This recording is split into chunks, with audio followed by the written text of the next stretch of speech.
Buenas noches. Por favor, avíseme si se escucha bien. Buenas noches, ¿en qué sí se escucha? Gracias. Bien, les he pedido por favor que ingresen con sus correos institucionales. Hay algunos que siguen entrando con sus apodos. Les comunico que desde la próxima semana voy a eliminar definitivamente los que no entren con correos institucionales. Las instrucciones son para cumplirlas, no para que se hagan la burla.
Bien, si ustedes recuerdan, en la anterior clase les dije que había 4 preguntas que sí deberíamos responderlas para poder desempeñarnos dentro de la profesión de la ingeniería civil, ya sea dentro del campo de la consultoría o dentro del campo de la construcción.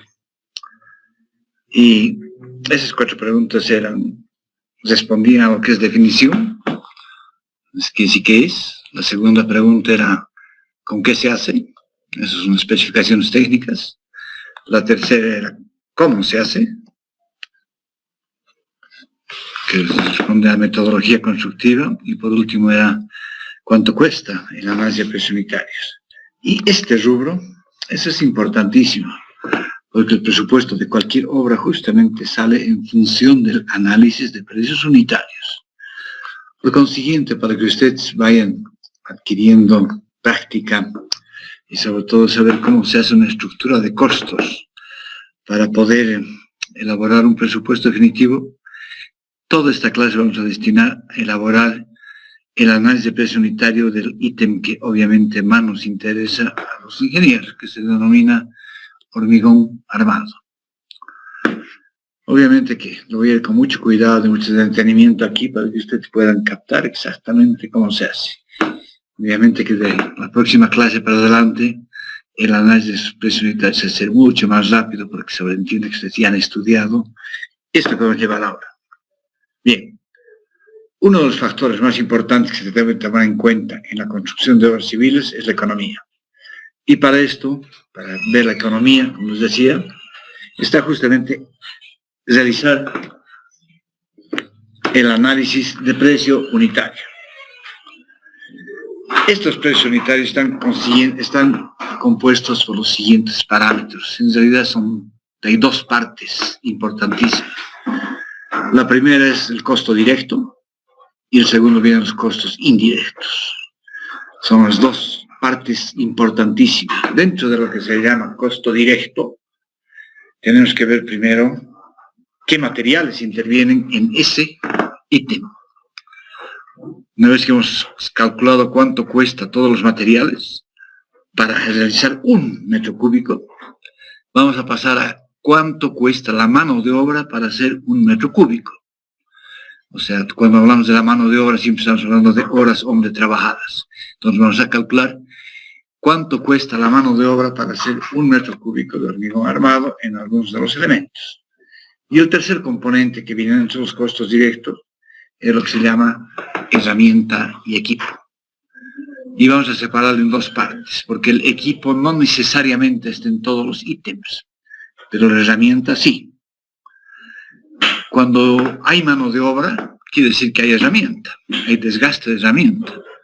O sea, si yo le digo a un albañil, a un peón, que excave, por ejemplo, yo tengo que darle pala y picota, por lo menos. Y si quiero que traslade eso, le voy a dar carretilla también.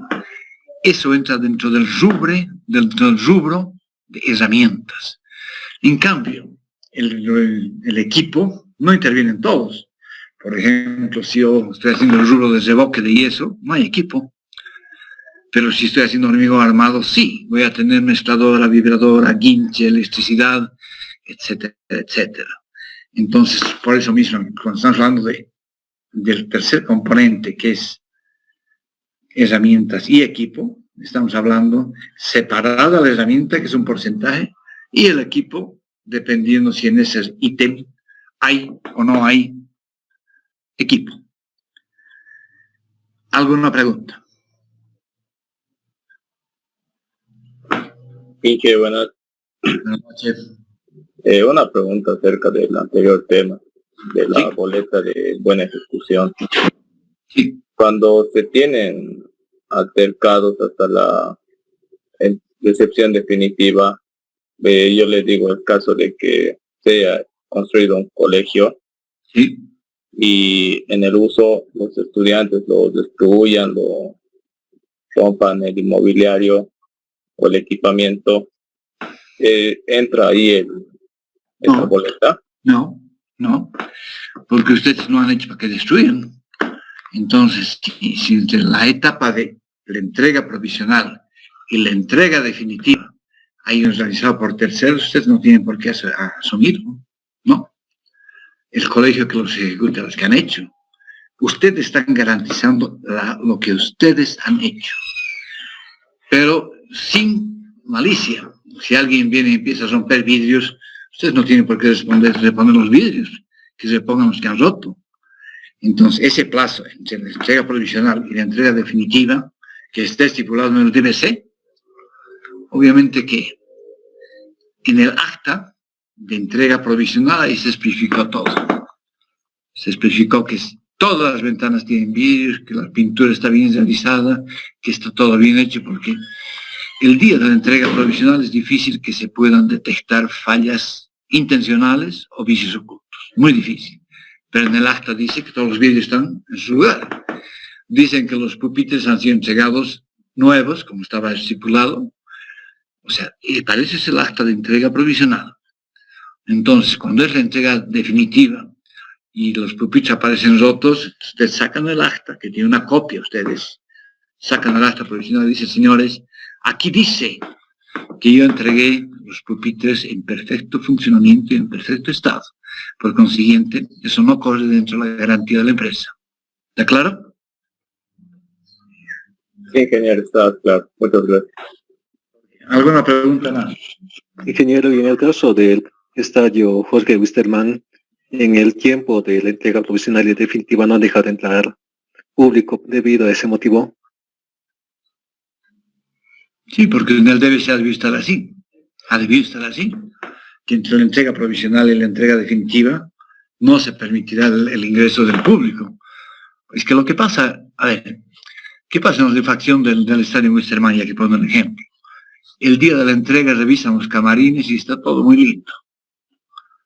Y es la entrega provisional. Y dice el camarín se encuentra en perfectas condiciones. Pero a la semana aparece una rajadura. Ustedes saben que eso se llaman vicios ocultos, porque el dato de la entrega es de repente si han retocado para que se vea bonito. Pero si hay asentamientos diferenciales se va a volver a sentar. Y si se ha vuelto a sentar los cimientos, se vuelve a rajar.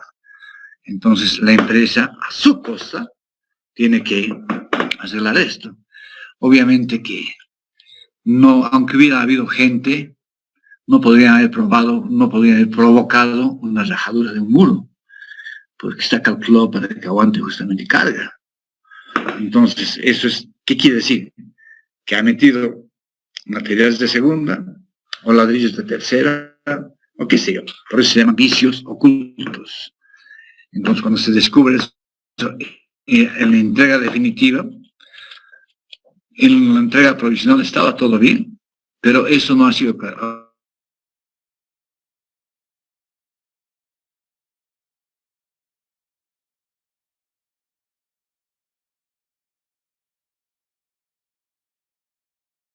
Estamos hablando para saber si hay daño de terceros o no hay daño de terceros. Entonces, para evitar muchas veces este problema, es de que con el estadio, por ejemplo, dicen, ok, entonces entrega provisional, entrega definitiva, nadie entra al estadio. Vamos a preservar lo que están entregando y veremos si hay algunas fallas que se producen, qué sé yo, en un mes, en 2 meses, no sé qué está estipulado en el DBC. ¿Alguna pregunta? Inge, buenas tardes. Buenas tardes. Inge, una pregunta sobre, Inge, al hacer los precios unitarios, supuestamente la empresa tiene que tener las herramientas o nos basamos en el contratista que tenga para sacar. No. Tú tienes que hacer un precio unitario, pero en tu precio unitario tú puedes tomar las referencias de lo que alquilas. Digamos que tú no tienes mezcladoras, no tienes vibradoras, pero eso no te elimina a vos. Pero cuando tú estás haciendo tu propuesta, tú declaras si es tuyo o no es tuyo, o sea, si la maquinaria es de tu propiedad o vas a alquilar. Si tú dices voy a alquilar, estás en tu derecho de alquilar, estás en tu derecho, pero estás avisando que la responsabilidad de cualquier daño que exista en esa herramienta es tuya, nada más en el equipo. Muchas veces no sabe cuánto colocar, por ejemplo, por el alquiler de un guinche. ¿Cuánto ustedes cobrarían por el alquiler de un guinche? No sé. ¿Qué hacía yo al principio, por ejemplo, cuando recién creé mi empresa? No crean que yo creé mi empresa con toda la maquinaria, todo el equipo, volquetas, camionetas. No. Eso se va haciendo poco a poco.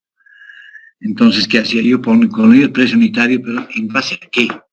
Yo declaraba que no era maquinaria mía, pero ponía el precio del alquiler. Entonces yo iba a estas empresas que alquilan herramienta y equipo y le decía, voy a necesitar una mezcladora, ¿cuánto vas a cobrar por día? Porque no van a cobrar por hora. La mezcladora, la vibradora alquilan por día, porque no van a estar los que están alquilando, controlando qué rato está funcionando la vibradora y qué rato no está funcionando. Eso no les interesa. Entonces van a decir, ok, por 8 horas cada día les vamos a cobrar, qué sé yo, 200 bolivianos. ¿Ya? Entonces ese precio yo lo voy a meter en mis herramientas y equipo. ¿Por qué? Porque estoy alquilando y los 200 bolivianos los voy a entregar a ellos. Ahora, cuando es mi herramienta, yo sigo cobrando los 200. ¿Por qué? Si es mío. Sí, pero ese equipo tiene una depreciación. Tanto usarlo, se va a ir quemando el motor, se va a ir oxidando la plancha, se va a ir gastando, las llantas tengo que cambiarlas. ¿Y con qué voy a reponer la mezcladora? Justamente con ese precio de herramientas y equipo. Ese porcentaje que yo estoy sacando de herramientas y equipo, lo voy a ir acumulando, o lo voy a ir guardando si quiere. Entonces, cuando mi mezcladora ya no dé más, yo voy a castigar eso, la desecho y compro una nueva. Pero no estoy comprando con mi plata, sino con ese dinero que estoy cobrándolo en todas las obras. Porque el hecho de tener equipo no quiere decir que tengo que regalarlo. Lo estoy prestando. Pero ese préstamo, o sea, lo estoy alquilando si quieren. Eso tiene un costo. ¿Está claro? Inge, entonces en el caso, digamos, de que el contratista tuviera, digamos, maquinaria y yo le quisiera prestar, Inge, ya bajaría entonces el precio, ¿no ve? Si tú las dotas de la maquinaria, obviamente su precio es más barato. pero sí lo va a poner, a veces el contratista pone todo, pone madera, clavos, maquinaria, pone todo, pero entonces haciendo una obra vendida a vos. Esto está como subcontratista, pero el que está firmando el contrato es vos, no es el subcontratista. Entonces hay formas de hacer, a veces es solamente mano de obra. Y la generalidad de los casos, lo que estoy contratando es un contratista, que quiere decir que se está alquilando su mano de obra, nada más. Lo demás lo pongo yo. Si me falta madera, yo voy y la compro. Los fierros lo voy a comprar yo, la madera voy a comprar yo, los clavos voy a comprar yo, todo voy a comprar yo. Lo único que estoy subcontratando, si quieren, es mano de obra. Depende del tipo de contrato que ustedes tengan. Inge, entonces, desde el comienzo hay que quedar qué se da y qué no se da con el contratista. Obviamente. Para firmar un contrato, tú vas a firmar un contrato con el contratista. ¿Quién es el contratista? Es un albañil con mucha experiencia que generalmente ha sido capataz y que tiene su equipo de mano de obra especializada. Entonces saben que cobrando, por ejemplo, $60 al metro cuadrado, están ganando plata. Entonces ellos van a decir, ya yo se lo hago por $60 al metro cuadrado, un ratito. $62 por hora vendida, yo solamente quiero mano de obra. Entonces le voy a cobrar menos por metro cuadrado o por metro cúbico, depende de qué queden. Pero obviamente antes de empezar la obra hay que firmar un contrato con las condiciones entre ustedes y el subcontratista, porque el contrato real lo han firmado ustedes con el ente licitante. ¿Está claro? Sí, ingeniero, gracias. Ingeniero, una pregunta. Sí, buenas noches. Sí. Hace un momento dijo que si, digamos, la empresa tiene la maquinaria, entonces igual la máquina se deprecia, ¿no ve?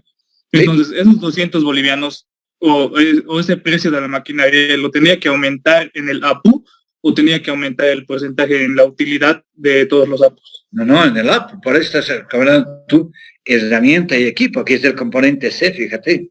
En el componente C tú estás colocando ya herramienta y equipo. ¿Por qué vas a aumentar? Sí, pero si es mi maquinaria, entonces podría aumentar también. Igual tu maquinaria se va a depreciar. Si no es tu maquinaria, vas a alquilar. Pero si es tu maquinaria, se va a depreciar. Entonces, en cualquier caso, tú estás cobrando lo mismo, porque tu equipo también se va a depreciar y algún rato vas a tener que reponerlo. Se te va a quemar tu motor de la mezcladora o de tu vibradora y no vas a pagar de tu bolsillo por darle el prestado al que se lo estás construyendo. O sea, en cualquier forma, por eso estos son los costos directos, que analices cuánto cuestan los materiales, cuánto cuesta la mano de obra y cuánto cuesta la herramienta y equipo. En cualquier caso, eso es el componente de lo que se llama costo directo, que es la primera parte del análisis de precio unitaria. Ahora, sí. Dime. No, está bien, sí, continúa.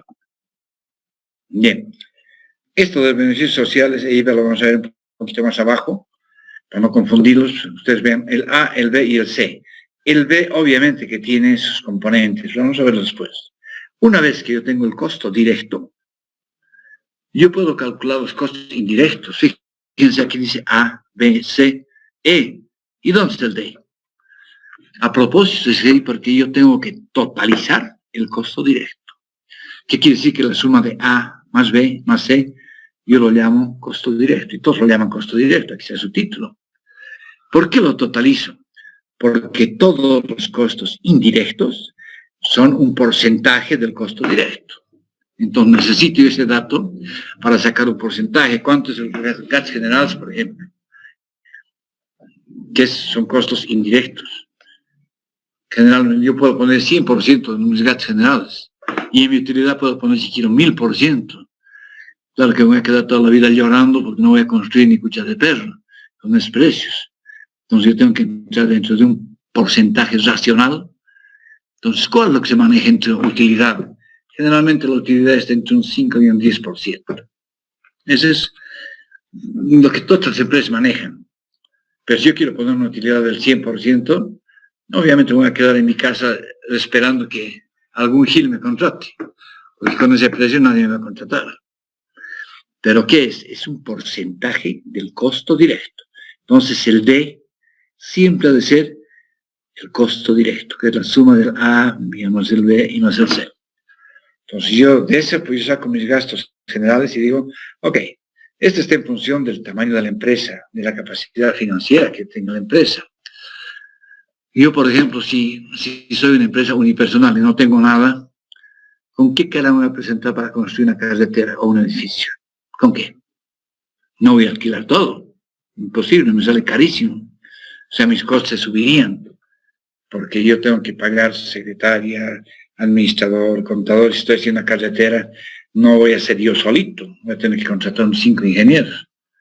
¿De dónde salen sus sueldos? De los gastos generales, obviamente.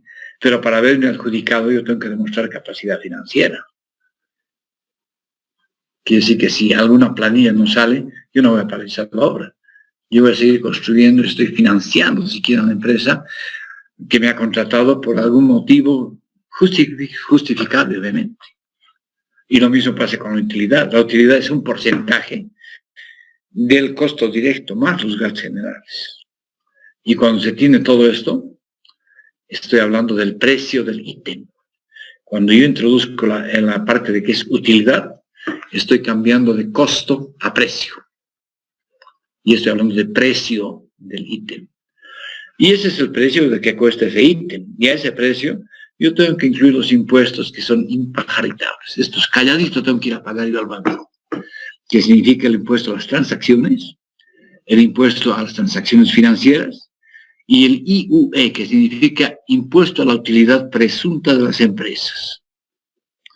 Ese 3.09 que significa estos impuestos, calladito tengo que ir a pagar porque no puedo descontar con nada, con nada. ¿Alguna pregunta? Esto lo vamos a ver obviamente abajo más detallado, pero lo que me interesa es que vean mi estructura de costos. Con esto yo tengo que hacer mi análisis de presión unitaria. Ahora vamos a entrar costo de materiales, costo de mano de obra, qué son beneficios sociales, qué es IVA, etcétera, etcétera. Pero lo que me interesa ahorita es que hayan entendido que esta es mi estructura de costos. En análisis de presión unitaria siempre debe haber costos directos, que son los que están en la obra. La arena vamos a verla, la grava vamos a ver, el cemento vamos a ver, todo eso vamos a verlo ahí. En cambio, los costos indirectos no los vamos a ver, porque con los gastos generales yo estoy pagando el sueldo del ingeniero, pero no se ve, se lo ve al ingeniero, pero no lo que yo le pago. Lo que yo, además, la secretaria está haciendo, si quieren, las planillas, está haciendo cartas, no se la ve en la obra, pero yo necesito pagarle con algo, y si estoy construyendo, estoy poniendo mi empresa a disposición de alguien, obviamente que con esa plata voy a pagar los gastos generales de mi empresa. Pero tampoco voy a pagar todo. Por eso es de que si yo estoy haciendo una casita de un piso, sería un loco si contrato 5 ingenieros para que dirijan esa casita de un piso. Y al revés, si estoy haciendo una carretera no voy a contratar a un ingeniero, voy a contratar por lo menos 5. Habrá residentes, superintendentes, especialistas, etcétera, etcétera. Entonces, dependiendo de la magnitud de la obra, también está la capacidad financiera de la empresa. ¿Cuán grande es esta empresa? ¿Cuánto maquinaria tiene? ¿Cuánto personal tiene? ¿Cuántos profesionales tienen? Entonces, obviamente que dependiendo de la magnitud de la obra, se van a presentar las empresas. Es una empresa de primera categoría, por ejemplo, categoría A, o sea, aquí ya no hay categorías, pero que tiene una capacidad financiera, qué sé yo, de 10 millones de dólares. No se va a meter a construir una casita de un piso. Está perdiendo plata. Porque a su gente no puede botarla, contratarla. Tiene que tener continuidad de obra. ¿Está claro? Bien, vayamos analizando parte por parte. Cuando estamos hablando de los costos directos, empieza el primero, que es costo de materiales, que es este A que hemos visto aquí. Quiere decir que yo voy a colocar todos los materiales que van a intervenir allá, y voy a colocar sus precios unitarios y la cantidad del material que entra. Por ejemplo, si a mí me dan, digamos, una columna de hormigón armado para hacer, en función de mi estudio que yo he hecho, tecnología del hormigón, yo hago una dosificación de mi mezcla para obtener una capacidad, una resistencia cilíndrica, digamos, de 21 megapascales, que equivale a 210 kilopascales por centímetro cuadrado. O de repente la especificación me dice que yo tengo que hacer 25 megapascales, o sea, 250 kilopascales por centímetro cuadrado. En función de eso, la granulometría de la arena, el tamaño máximo del agregado y sobre todo la relación agua sobre cemento, yo voy a hacer mi dosificación por peso para garantizar que el hormigón que voy a preparar va a alcanzar esa resistencia cilíndrica especificada, ¿no es verdad? Entonces, si a mí me dicen, hagan un hormigón H25 y le coloco 300 kilos de cemento, en el día de la huiro voy a alcanzar los 250 kilopascales por centímetro cuadrado. Quiere decir que he hecho muy mal mi estudio de mezclas. Entonces, dependiendo de las especificaciones técnicas, yo voy a colocar la cantidad de cemento, la cantidad de arena, la cantidad de grava, la cantidad de agua, la madera que necesito para el encofrado, los clavos, si hay madera, hay clavos, el fierro, la cuantía de fierro que estoy utilizando, y si hay fierro, hay alambre porque tengo que amarrarlo. O sea, el primero es cuánto me cuestan todos los materiales de 1 metro cúbico. A mí me interesa la unidad, por eso se llama precio unitario. Aquí dice, el costo de los materiales se realiza en base a los precios vigentes en el mercado a la fecha de culminación del presente trabajo. ¿Ok? ¿Qué quiere decir? Es muy difícil que en los costos directos haya una variación de precios entre diferentes empresas. Porque todos compramos la misma arena, todos compramos la misma grava, compramos el mismo cemento, compramos el mismo fierro, incluso la mano de obra, no podemos dispararnos porque hay un estándar de precios, si quieren, son precios ocultos, pero a gritos se saben sus precios, pero son ocultos, nadie los publica, pero hay un convenio implícito, si quieren, en las diferentes empresas. Yo, por ejemplo, llamo a mi amigo de otra empresa y le digo, ¿y cuánto estás pagando el metro cúbico de zapatas aisladas? Entonces, él me va a decir, ¿sabes qué? En esta obra he pagado 350 bolivianos, ok. Entonces yo no podría poner 1000, ¿no? Porque si yo pongo 1000, todos los contratistas de Cochabamba van a querer trabajar conmigo. Y le estoy quitando trabajo a otras empresas, se van a quedar sin personal. Entonces estoy siendo desleal.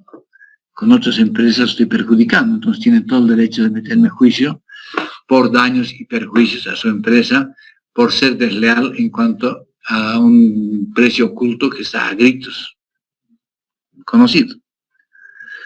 Entonces, a eso se refieren los precios del mercado. Pero la variación que existe es, por ejemplo, si yo voy a la parada de los transportistas y les digo, necesito que me lleven 2 metros cúbicos a mi obra, seguramente van a cobrar 135 bolivianos el cubo, seguramente. Pero si yo le digo a ese mismo transportista, ¿sabe qué? Necesito que me lleven 1000 metros cúbicos de arena a mi obra, el precio lo puedo negociar por la economía de escala. ¿Por qué? Porque yo no estoy garantizando trabajo permanente al contratista, no tiene que estar parado ahí esperando que alguien lo contrate, le estoy garantizando trabajo permanente y continuo. Por consiguiente, también le conviene bajar sus precios para asegurarse, porque si él me sigue manteniendo 135, me voy a su vecino y a su vecino le digo, te pago ahorita 125 o te pago 120. Obviamente, por la cantidad de material que está contratando, a él le conviene bajar sus precios, porque más le cuesta estar parado en su terminal y que nadie lo contrate y no tener plata para llevar a su casa. O sea, no hay continuidad de lucro. En cambio, si le estoy diciendo 1000 metros cúbicos, llévame, de esta calidad de arena, él le conviene bajarse el precio, pero sabe que por lo menos en 6 meses, 7 meses, tiene trabajo seguro y continuo. Eso se llama una economía de escala en el comercio. Eso es lo que puede hacer variar un poco, pero yo no voy a ir a esa negociación a poner mi precio aquí en el precio unitario. Es un negocio que yo estoy haciendo. Entonces yo voy a poner los 130 bolivianos que me cobran el metro cúbico y la negociación que yo haga, bueno, es mi belleza, ¿no? Yo estoy corriendo el riesgo de que ¿Qué pasa si lo contrato a él y me lleva arena con mucho limo? No me sirve para el hormigón. Entonces voy a entrar en peleas con él, voy a decir, tu arena lleva toda más, no me sirve para nada. Esto era para el boque, que no me sirve para el hormigón armado. ¿Cuál es la diferencia que existe? Que el módulo de finura de la arena tiene que ser mayor a 2.54. ¿Qué me dice el 2.54 en el módulo de fineza? Me dice que no tiene que ser una arena muy suave, que no tenga limos, eso me está diciendo. Entonces cuando ustedes agarran la arena, tiene que rasparle, tiene que ser esa arena gruesa, esa es la del hormigón. Entonces yo le voy a exigir al contratista que me traiga esa. Y le voy a decir, tráemela de Pancoruma, tráemela de Clisa, tráemela de Parotán. Yo le puedo sugerir de dónde traer, porque yo conozco esa arena. Entonces hay condiciones que hacen cambiar el precio, pero tampoco van a ser precios radicalmente diferentes, ¿no? A eso se refiere el costo de los materiales. El segundo viene el costo de la mano de obra. Y cuando estamos hablando de mano de obra, estamos hablando de hora hombre trabajada. Y el costo de la mano de obra está basada en la cantidad de trabajos que un obrero puede hacer en un periodo de tiempo fijo, o lo que se conoce como rendimiento. Cuando ustedes están en la consultoría, ¿cómo calculan cuánto va a costar un cálculo estructural? En base a hora hombre trabajada. Por ejemplo, digo, ok, este cálculo estructural completo, un proyecto de diseño final, voy a tardar, qué sé yo, 60 días. Ya. Entonces, 60 días, y he hecho el primer parámetro. ¿Cuánto cuesta la hora hombre de un profesional? ¿Cuánto cuesta? ¿Cuánto creen que valgo yo la hora trabajada? Que obviamente en base a la experiencia que tengo, es o más caro o más barato, obviamente. Pero digamos que yo digo ya, la hora hombre trabajada son $20. Estoy dando un ejemplo nada más. ¿Cuántas horas voy a trabajar por día? Trabajaré las 8 horas para hacer ese proyecto, puede ser. Entonces quiere decir que tengo 8 horas por día, tengo 60 días y tengo $20 por hora. Entonces multiplico y ya sé cuánto cuesta ese proyecto de proyecto a diseño final. Amén de que yo contrate otro ingeniero que me ayude, pero ¿qué quiere decir que estoy dejando? Lo que le estoy dando a él para que me ayude, ya no lo estoy haciendo yo. Igual siguen siendo la misma cantidad de tiempo. Solamente que estamos dividiendo nuestro trabajo. Lo mismo pasa con el albañil. Yo saco, para todos los precios unitarios voy a sacar un albañil y un peón. Con eso voy a hacer mi precio unitario. Ya después multiplicaré por las cantidades que tengo que hacer. Por ejemplo, 1 metro cúbico de zapatas. ¿En cuánto tiempo lo hace un albañil? Pues yo digo, un albañil para mí es 9 horas. En 9 horas va a armar, no hay encofrado por si acaso en zapatas aisladas, por consiguiente no hay madera, y si no hay madera me clavo. Pero en cuanto a mano de obra, 9 horas, yo digo, porque este va a armar, va a vaciar y va a curar. Que no es lo mismo que si estoy haciendo una viga. Si estoy haciendo una viga, en esa viga quiere decir que va a encofrar, va a armar, va a vaciar, va a curar y va a desencofrar. Entonces, obviamente que es más cara la mano de obra de una viga que de una zapata vaciada en el piso. Obviamente. Entonces yo digo, es hora hombre trabajada. Y yo digo, un albañil con su peón, para hacer 1 metro cúbico, en una viga, por ejemplo, yo digo, son 14 horas que necesito el albañil. Listo. Después, en función de la cantidad de metros cúbicos, yo contrataré 10 albañiles, contrataré 12 ayudantes, no importa, esas son las cuadrillas que yo necesito para cumplir en determinado tiempo ese trabajo. Pero la unidad es cuánto me cuesta 1 metro cúbico en hormigón. ¿Está claro? El tercer componente se llama herramienta y equipo. Para el cálculo de la incidencia por herramientas y equipo menores que se utilizan en la obra, se adoptó un costo porcentual del valor de la mano de obra de la siguiente forma. Parámetros a adoptar para el cálculo de las cargas y beneficios sociales que incidirán los salarios básicos de la mano de obra. ¿Qué quiere decir esto? Antes yo contrataba a alguien y llegaba un precio y se acabó el recreo. Y si ese albañil no estaba asegurado en la caja, era su problema. Si no tenía su jubilación, era su problema. Si su familia se enfermaba, era su problema.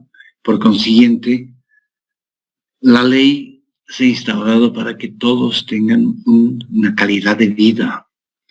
Entonces, cuando hablamos de la mano de obra, por ejemplo, aquí, ustedes se fijan que dice costo de la mano de obra y dice beneficios sociales. Aquí entra justamente el vivir bien de los obreros, no de mí, sino del personal que trabaja conmigo. Es que quiere decir que a estos que trabajan conmigo, yo los voy a afiliar en la Caja Nacional, a él y a su familia, para que cuando tenga una enfermedad, un accidente, vayan a la caja y los atiendan, y ellos no tengan que pagar porque están afiliados. Los voy a afiliar a las AFPs, para que hagan sus aportes obreros, y yo voy a hacer el aporte patronal, para que cuando se jubilen tengan una jubilación. Además, a mi gente yo les voy a sacar seguros. Seguro de accidentes o seguro de vida. Depende qué están haciendo. Si yo tengo un peón que lo único que hace es en planta baja coletear llevando ladrillos para poner en el guinche, trasladar cemento, qué sé yo. Obviamente si se cae, será una pequeña herida, será un chinchón, que no es lo mismo que un maestro que esté en el piso 10º y por un accidente fortuito se cae y se mata. No es lo mismo. El nivel de riesgo cambia. Entonces, obviamente, esos albañiles especializados en hormigón, yo voy a sacar seguros de accidente y seguro de vida. Para que si Dios toque madera y no pase nunca eso en ninguna empresa, pero hay que estar prevenido, hay que prever antes que lamentar. Entonces voy a sacar yo seguro de vida para que si pasa algo, su familia reciba un cierto monto del seguro para seguir viviendo decentemente y no queden abandonados a su suerte. Este valor de los beneficios sociales, la ley me dice que fluctúa entre el 55 y el 71.18%. Se los he anotado aquí para que lo tengan presente. Las cargas sociales o beneficios sociales tienen que ser mayor al 55%, pero nunca mayor al 71.18%. Entonces, obviamente, yo digo, voy a colocar en mis precios 71.18 para asegurarme. Mentira. Y mentira no porque yo esté evadiendo responsabilidades, sino porque en Bolivia ocurre un fenómeno raro, cosa que no ocurre en ninguna parte del mundo. En otras partes del mundo, un albañil que entra a trabajar en una empresa se aferra a muerte a esa pega. Se aferra. Porque está velando por el futuro suyo y de su familia. Así va a tener beneficios sociales, primas, aguinaldos, una jubilación decente, etcétera, etcétera. En cambio, en Bolivia, son nómadas. Lamentablemente así es la gente.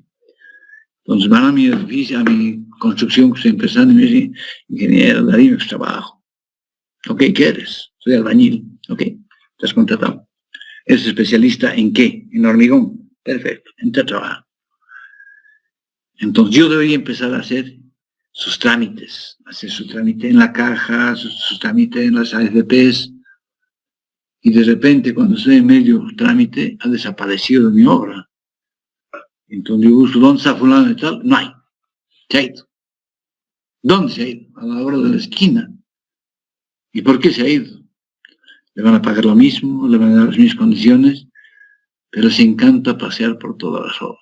No sé por qué hay así, no entiendo. Pero son nómadas. Y obviamente a los 2 meses van a volver a decir, dale menos más trabajo, ingeniero. Biencito estaba aquí. Hasta que no haya seriedad y demuestre consecuencia, yo no lo voy a afiliar directamente. Voy a pagar un seguro circunstancial de él, pero no lo voy a afiliar a la caja, no lo voy a afiliar a las AFPs porque es perder tiempo. Si se me va a ir a la semana, ¿para que se hace un trámite?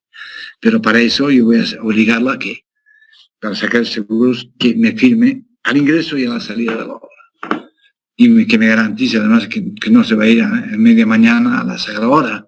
Que quiere decir que se va a la chichería, le pone unos 10 cascos y vuelve el ir a la obra. ¿Y qué ocasiona eso? Accidentes. ¿Para qué yo necesito crearme accidentes si no he agarrado trabajo para eso? Entonces hay personal fijo en la obra y personal eventual en la obra. Por consiguiente, nunca vamos a llegar a unas cargas sociales del 71.18. Y eso depende de cada empresa. Algunos dirán, yo con 55% estoy servido. Otros dirán, no, un poquito más, yo voy a trabajar con el 60%. Ok. Están jugándose el adjudicarse o no adjudicarse una obra, pero están cumpliendo con las leyes sociales. A eso se significa este monto de aquí que dice beneficios sociales. Entonces, del costo de la mano de obra, yo voy a incidir un porcentaje para beneficios sociales. Y este porcentaje ha de ser entre el 55 y el 71.18 de esta mano de obra, de esta.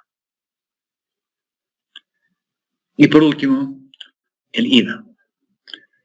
¿Qué es el IVA? Es el crédito fiscal que no voy a conseguirlo de ninguna forma. ¿Qué es el crédito fiscal? Son las facturas que yo puedo acumular. Ningún contratista me va a dar factura. Los que están legalmente instituidos están en el régimen simplificado. ¿Qué quiere decir? A mí no me dan ni una factura. Ellos pagan sus impuestos, pero directo a la renta, directo, porque están en el régimen simplificado.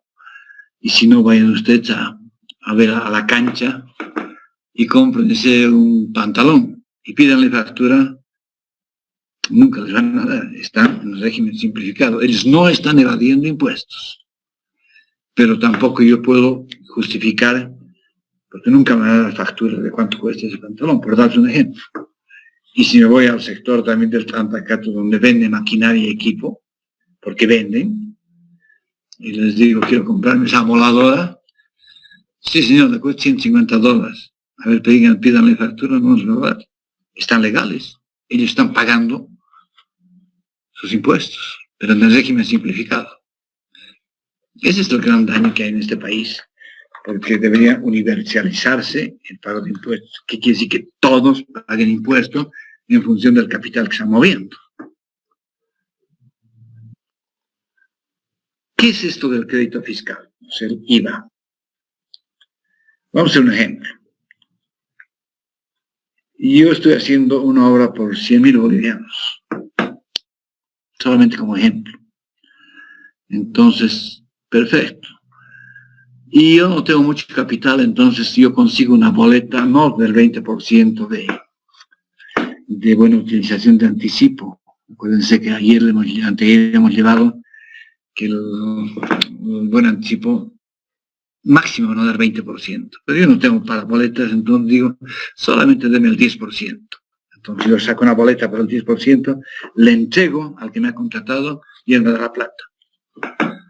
Si yo no justifico esos 10.000 bolivianos, de ningún lado, se vuelve mi utilidad y empiezo a pagar impuestos sobre los 10.000 bolivianos. ¿Qué quiere decir con esto? Quiere decir que cuando yo vaya a la ferretería y compre fierro, por ejemplo, yo le voy a decir, deme factura. Entonces, ¿cuánto me ha costado el fierro? Me ha costado 5.000 bolivianos, ¿ok? Deme clavos. Deme alambre, deme cemento. Y supónganse que yo llego a tener en facturas 9.500 bolivianos. Eso se llama crédito fiscal. Entonces yo voy a pagar impuestos de la diferencia de los 10.000 menos los 9.500, yo pago impuestos sobre 500 bolivianos nada más. Porque eso es, como no tengo factura, eso es lo que en teoría es mi utilidad y me la he gastado. que no es lo mismo que pagar 10.000 bolivianos impuestos sobre 10.000 bolivianos. Obviamente que no. Por consiguiente, si usted se fija, ha cambiado. Perdón, ¿alguna pregunta? Ha cambiado la idiosincrasia de la gente. Antes, por favor, ese micrófono. Me voy a sacar de la clase. Por favor. Ha cambiado la idiosincrasia de la gente, porque antes yo entraba a una ferretería y le decía cuánto cuesta el kilo de clavo. Y me decía con factura o sin factura. Y yo, hecho el exquisito, le decía sin factura, porque me estaba ahorrando un peso. En vez de 13, me estaba vendiendo en 12. Pero no me daba cuenta que yo terminaba pagando los impuestos de ese ferretero más. ¿Por qué? Porque no tengo crédito fiscal. Entonces quiere decir que voy a pagar impuestos sobre 10.000, porque no tengo ninguna factura. En todo lado he creído que estaba ahorrando y no he sacado facturas. Fíjense, esa pregunta que era antes con factura o sin factura ha cambiado. Ahora cuando uno entra en una ferretería, inmediatamente dice a nombre de quién la factura. Y no porque sean honestos, no porque quieren pagar impuestos, sino porque hay un tipo de negro en la puerta que nadie dice quién es. Y el rato que estoy saliendo de la ferretería me dice, señor, su factura me puede mostrar. Y si yo le digo, no me han dado factura, gracias, entra, ha sido la renta, y le clavo una multa 10 veces más de lo que hubiera pagado como impuesto, por evasión de impuestos. Y eso ha pasado en el comercio.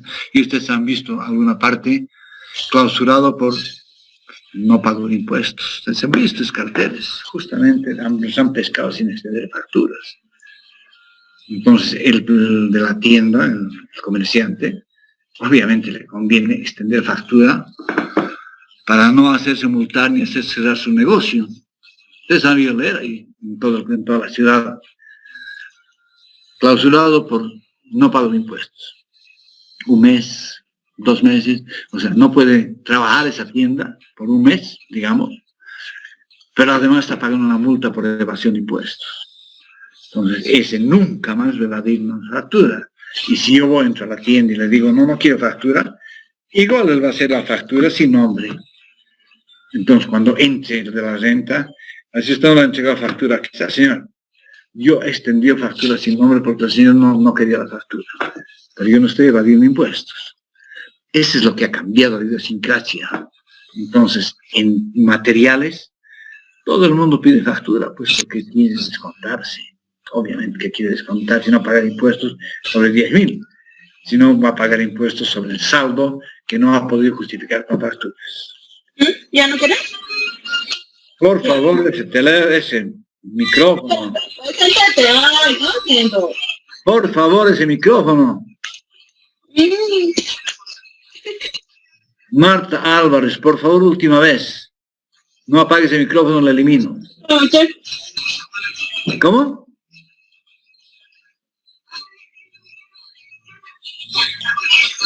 Es John, ingeniero. Bueno, sea quien sea, pero que apague su micrófono, por favor. Yo no quiero perjudicar a nadie, pero por favor. Ingeniero, una pregunta. Sí. Dije, en el caso de los beneficios sociales, la empresa entonces cuando contrata tendría que se lo paga, contrata paga los beneficios sociales para los albañiles, o si los albañiles, si usted contrata al contratista, el contratista paga a los albañiles. ¿Cómo es eso? Depende cómo negocies tú, porque el contratista se va a encargar de sus jornales, sí, pero los seguros... No. Yo lamentablemente lo voy a sacar de aquí. ¿Qué cosa? ¿Agua?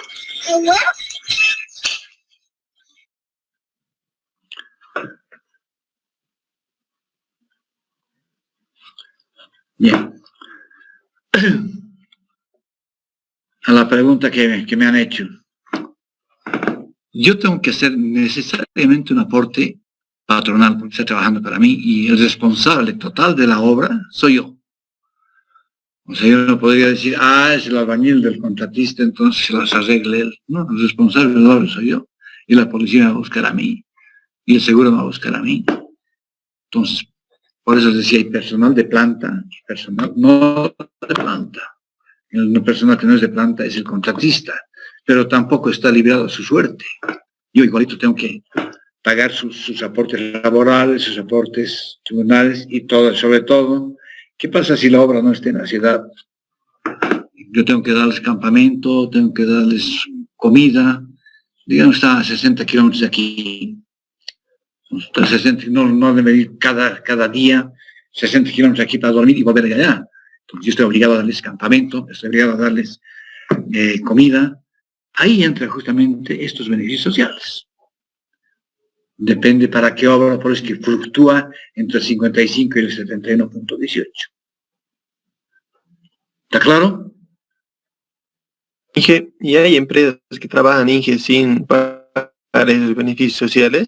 Porque no ve que con lo de la cuarentena mucha gente estaba con contratista y les pagaba menos, ¿no ve? Sí. Incluso cuando estaba la cuarentena rígida, trabajaban a puerta cerrada, ¿no ve? Sí, pero ese es un arma de doble filo. Porque el rato que se enoje conmigo el albañil me viene a denunciar al Ministerio del Trabajo. Y el Ministerio del Trabajo me va a reventar a mí por no haber cumplido con las leyes sociales. O sea, mientras estamos de amiguitos podemos charlar todo lo que quieran. No te preocupes, no voy a delatarte, no voy a hacer nada. Pero el rato que no me guste algo me voy a denunciar. Y si yo no puedo demostrar que he cumplido las cargas sociales, las leyes sociales, el Ministerio del Trabajo me revienta. Por consiguiente, ¿para qué voy a correr riesgos? Prefiero hacer las cosas dentro de la ley y dormir tranquilo. ¿Está claro? Sí, Inge. Bien. Ahora, siguiendo con esto, este IVA es justamente la factura que no me ha de dar el contratista. Ya les dije, lo que yo no puedo demostrar con facturas se vuelve utilidad. Entonces a mí me van a descontar de la plata que le estoy dando al contratista. No puede ser. Si no es plata que estoy ganando yo, es plata que estoy pagando la mano de obra contratista. Por consiguiente, la ley me permite hacer este descuento del IVA como agente de retención. Es decir, que el 14.94% de la mano de obra yo lo voy a declarar aquí. Y eso soy agente de retención. Entonces yo voy a pagar a nombre de ese contratista. Les doy un ejemplo, por ejemplo. En la universidad, yo tengo un NIT, pero tengo un NIT como empresa. Y como profesional, como docente universitario, catedrático universitario, yo tendría que sacar 8 NIT. Entonces, ¿qué pasa cuando sale mi sueldo? Si yo no les doy factura a la universidad, ellos son agentes de retención. Me descuentan el porcentaje de impuestos. Y ellos pagan a mi nombre ese porcentaje. Yo estoy ganando menos, obviamente, porque ellos han sido, la universidad es agente de retención. Pero a mí no me conviene crear 8 NIT como profesional y 8 NIT como empresa constructora. Porque en algún rato van a cruzar información y van a decir, usted está duplicando las facturas, si quieren, está metiendo facturas de su profesionalismo dentro de la empresa y viceversa. Entonces, mejor no mezclar esto. Y yo les digo a la universidad, ok, descuénteme cada mes y págueme mi sueldo sin impuestos. Y la universidad está haciendo agentes de retención, me descuenta ese porcentaje y él paga la renta. Entonces todos vivimos en paz. Entonces, este IVA es 14.94. Saben que ningún contratista me va a dar factura. ¿Está claro? Y por último viene herramientas y equipo. Para el cálculo de la adoptó un costo porcentual del valor de la mano de obra de la siguiente forma. Parámetros a adoptar para el cálculo de las cargas y beneficios sociales que se instalan en los salarios básicos. Esto se refiere directamente a esto de la mano de obra, a esto que hemos hablado. Pero aquí en el equipo, cuando estoy hablando del equipo directamente, Aquí.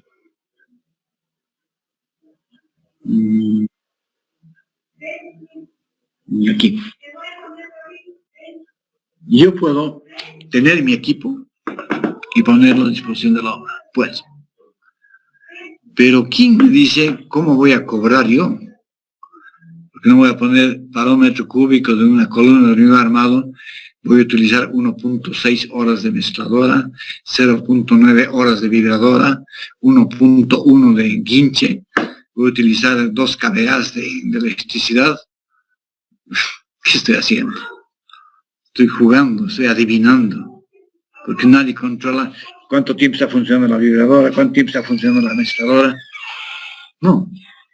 Por consiguiente, yo no prefiero trabajar con esto. Yo prefiero trabajar que el equipo, la maquinaria, sea un porcentaje de la mano de obra. Y la herramienta también sea un porcentaje de la mano de obra. Pero voy a separar lo que es herramientas de lo que es equipo. Y obviamente cuando yo me vaya a alquilar, me van a decir, ok, le vamos a cobrar 350 bolivianos el día por el guinche, no, por la vibradora y la mezcladora. Y el guinche no lo va a desarmar cada día, lo va a volver a armar a la próxima vaciado, entonces págueme mensualmente. Y yo saco mis incidencias. Pero estoy trabajando por un porcentaje, no estoy trabajando por hora máquina. Lo único que me interesa a mí es que la depreciación que sufra mi maquinaria, si es mía, yo la pueda cubrir con ese porcentaje. Y si no es mi maquinaria, que pueda cubrir el flete que estoy contratando a los que tienen maquinaria y equipo. ¿Está claro? Bien, una vez que yo tengo los 3 componentes del costo directo, los sumo y saco mi precio de lo que es el costo directo. Y en función de esto yo entro a los costos indirectos. Y en los costos indirectos, el primer acápite que tengo son gastos generales. ¿Qué significan los gastos generales? De aquí tiene que salir el sueldo de los ingenieros, de la secretaria, del contador, del administrador. Obviamente si estoy construyendo una casita de un piso, no necesito contador, no necesito administrador, no necesito tantas cosas. Puedo hacerlo yo solo, sin necesidad de contar con tanta gente. Pero si estoy haciendo una carretera, yo necesito un administrador, necesito un contador, necesito una secretaria, necesito mensajeros, necesito choferes. Todo sale de este rubro que se llama gastos generales. Y generalmente está estipulado que es entre un 5 y un 15% del costo directo. Y con eso se estima que se va a cubrir directamente todos los insumos que significan los gastos generales. Aquí está también el alquiler de la luz, el alquiler de mi oficina, está el alquiler de mi computadora, todo entra de lo que se llama gastos generales. Ya les digo, está dentro de un 5 y un 15% del costo directo. Por eso es tan importante obtener el valor del costo directo. Además de eso, yo tengo que meter utilidad. Y en el momento que yo tengo utilidad, yo tengo derecho a ganar plata. No tengo por qué construir un edificio gratis. ¿Por qué? Si igual que yo tengo necesidades, tengo que pagar mi alquiler, tengo que llevar a mis hijos al colegio. O sea, tengo gastos. Y esos gastos son para eso trabajo, por eso con mi utilidad voy a cubrir todos esos gastos. Pero la diferencia es que el rato que yo introduzco la utilidad, estoy cambiando de costo a precio. Eso vamos a ver más adelante.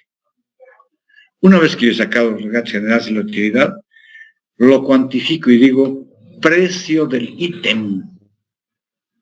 Ese precio del ítem es la suma del costo directo más los gastos generales más la utilidad. Es lo que se llama el precio del ítem.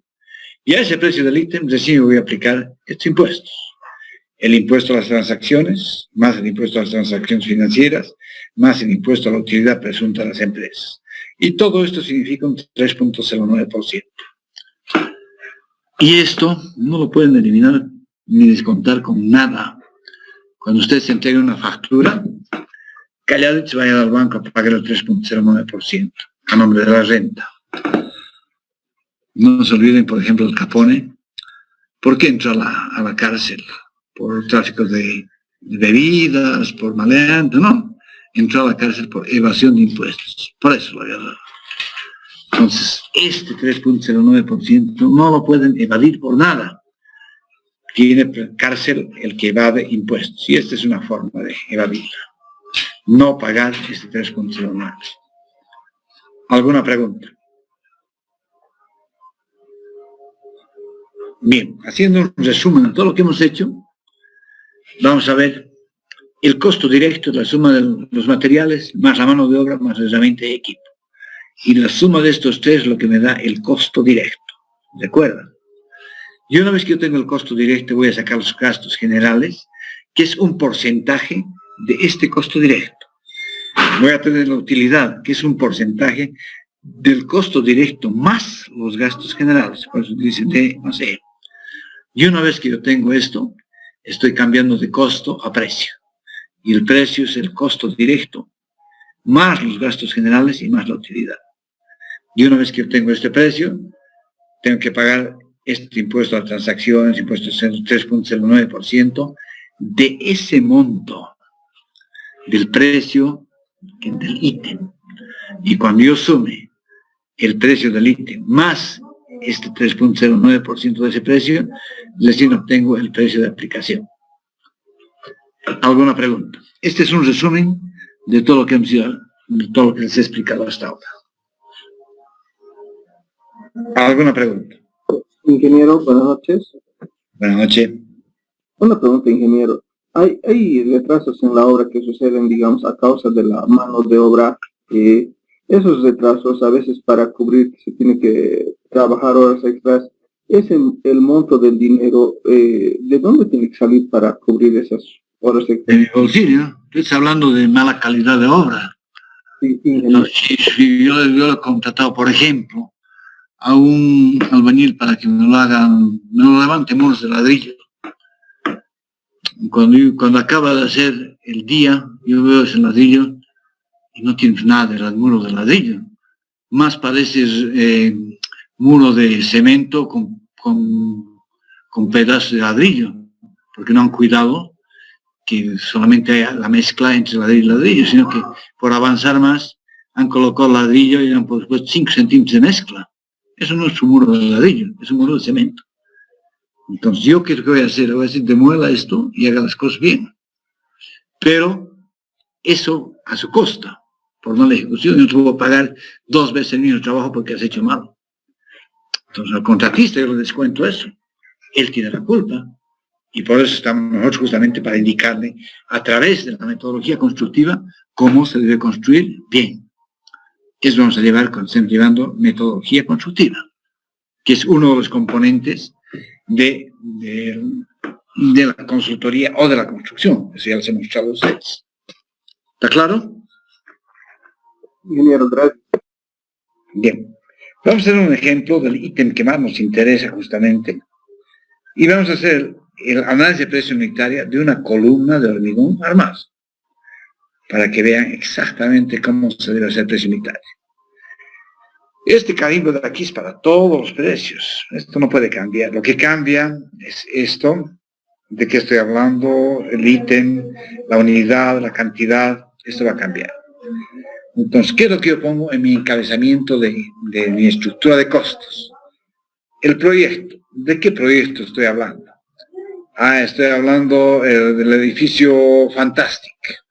Entonces yo pondré aquí proyecto, edificio Fantastic. ¿Qué ítem estoy analizando? Estoy analizando el ítem 5.3. ¿Qué quiere decir esto? Que en el presupuesto, el cómputo métrico del 5.3 debe ser de columnas, y no que yo esté haciendo un análisis de precio unitario y vaya a las especificaciones técnicas y me esté hablando de la cubierta será de calamina con perfiles metálicos. ¿De qué estoy hablando? Por consiguiente, el ítem del presupuesto con el ítem de las especificaciones técnicas y el ítem del análisis de precio unitario debe coincidir necesariamente. Lamentablemente esto en la mayoría de las obras en las cuales se me presentaba para construir no coinciden. ¿Y por qué? Porque hacen un copy-paste, no analizan siquiera. Entonces dicen ítem 5. Aquí estoy haciendo columnas.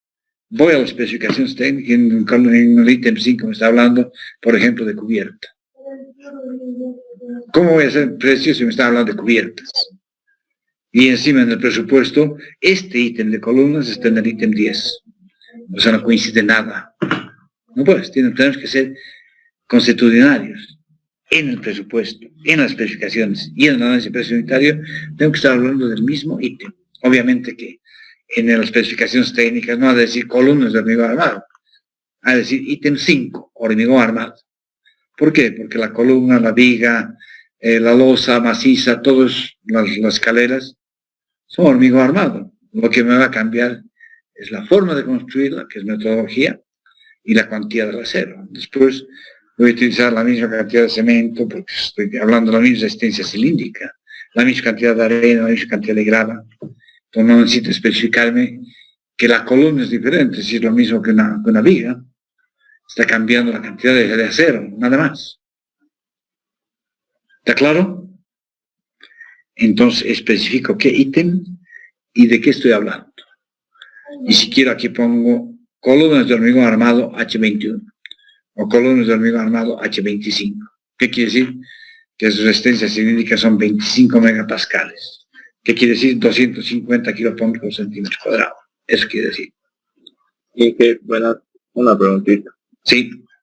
Cuando en la parte de la estructura armada se desglosan los ítems, ¿cómo se lograría armar este esquema del análisis de precio unitario? No entendí. ¿Me puedes repetir, por favor? He visto en algunos proyectos en donde se desglosan los ítems para las columnas, vigas y losas. Solo ponen columnas de hormigón y al lado o abajo ponen acero estructural. Ya. Tienes que hacer un ítem de fierro. ¿Qué quiere decir? Que no estás haciendo columnas de hormigón armado. Estás haciendo una columna de hormigón simple. Entonces, ¿qué quiere decir? Que este fierro y este alambre los vas a sacar a otro ítem. Entonces, o hablo de columnas de hormigón armado, o hablo de columnas de hormigón simple. Pero si hablando de columnas de hormigón simple, puede ser el mismo precio que de una viga, porque justamente lo que va a cambiar es la cuantía de acero. Aquí dice que van a entrar 90 kilogramos de fierro por cada metro cúbico de hormigón, es lo que me está diciendo. Entonces, de repente en la viga me está entrando 200 kilogramos de fierro por un metro cúbico de viga. Entonces, generalmente lo que cambia es esta cuantía de hormigón. Pues déjenme acabar de explicarles cómo se hace esto para que ustedes lo capten exactamente.